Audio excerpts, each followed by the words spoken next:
যারা আজকের এই ওয়াজ মাহফিল আলোকিত করবেন, বরেণ্য ইসলামিক চিন্তাবিদগণ উপস্থিত আছেন, এলাকার মুরব্বী গণ ও ছোট ভাইরা, আসসালামু আলাইকুম।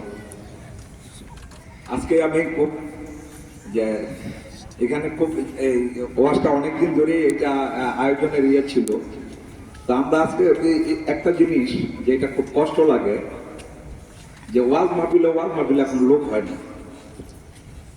দেখা যাচ্ছে যে এইখানে যদি একটা গান হইতো, লোকের কোনো অভাব হইতো না। আপনি দেখেন এইখানে যতটি লোক আছে, এই যে পাশে যে এখানে মেলার মতো আয়োজন হয়ে গেছে অলরেডি, এর চেয়ে বেশি লোক ওইখানে আছে এখানে। এবং এখন এই ওয়াজ মাহফিল গুলাতে সবচেয়ে বড় একটা যেটা আমরা লক্ষ্য করছি, মেয়েরা বোধহয় বাজার করে এখানে, কসমেটিক্স এর দোকান বসে, তারপরে খাদ্যদ্রব্যের যে দোকান বসে, ওইখানে তারা এসে ওয়াজ মাহফিলে এইখানে মেয়েরা, অথচ তারা ওয়াজ শোনে না, তারা এখানে বাজার করতেছে। এই হলো আমাদের দেশের চিত্র। আমরা নামে মাত্র মুসলমান, কিন্তু আসলে কোনো মুসলমানই নেই। তো আমি খুব বেশি কথা বলবো না, লোক না হলে কথা বললে মজা পাওয়া যায় না, আর নাহলে আমি বক্তৃতা দিলে আধা ঘন্টা চলে যায়। তো আজকে একটু কথা বলবো যে আমি নিয়ে মানুষের যে মানবতা, আজকের এই ব্যাপারে আমি কয়েকটা কথা বলবো। যে বাংলাদেশে এই যে 31st নাইট যেটা হয়ে গেছে, আমি তখন আমেরিকাতে।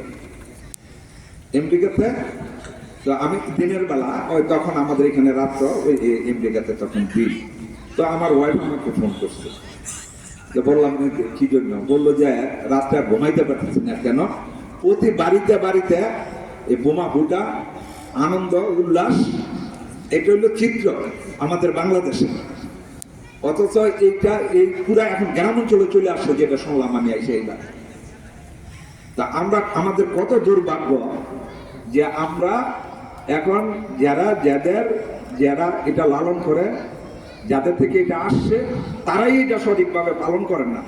আর আমাদের এখানে এটা এখন গ্রাম অঞ্চল পর্যন্ত এটা পালিত হচ্ছে।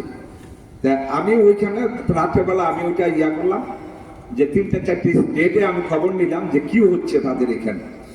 তাদের তখন বললো যে শুধু আমাদের এই 5টা 6টা 7টা স্টেটে আমেরিকাতে, শুধু নিউ ইয়র্ক টাইমস স্কোয়ারে ওইখানে হবে। ওইখানে যারা গিয়া যা ইচ্ছা তারা গিয়া আমার ক্ষতি করবে, কিন্তু কোনো মহল্লা এলাকায় বাড়ি ঘরে টোটালি গভর্নমেন্ট থেকে নিষিদ্ধ। কারণ জিজ্ঞাসা করলাম যে মানবতার কারণ, এখানে শিশু থাকে, বাচ্চা থাকে, বয়স্ক লোকেরা আছে, তাদের যাতে ডিস্টার্ব না হয়, কেউ এটা পালন করতে পারবে না। তা আপনারা দেখেন তাদের দেশে কিভাবে পালন হচ্ছে, আর আমাদের দেশে এখন ঘরে ঘরে এইটা পালন হচ্ছে। তা আমরা এই অপসংস্কৃতি কিভাবে আমাদের দেশে আমরা এটা প্রতিষ্ঠা করতেছি, নতুন প্রজন্ম কিভাবে আমরা এটা এখন প্রতিষ্ঠা করতেছি। মানে বাংলাদেশে যে কত টাকা খরচ হয়েছে, এটা কল্পনা করা যাবে না। এটা কল্পনা করা যাবে না বাংলাদেশে কত টাকা খরচ হয়েছে। আর অথচ দেখেন আমাদের মানব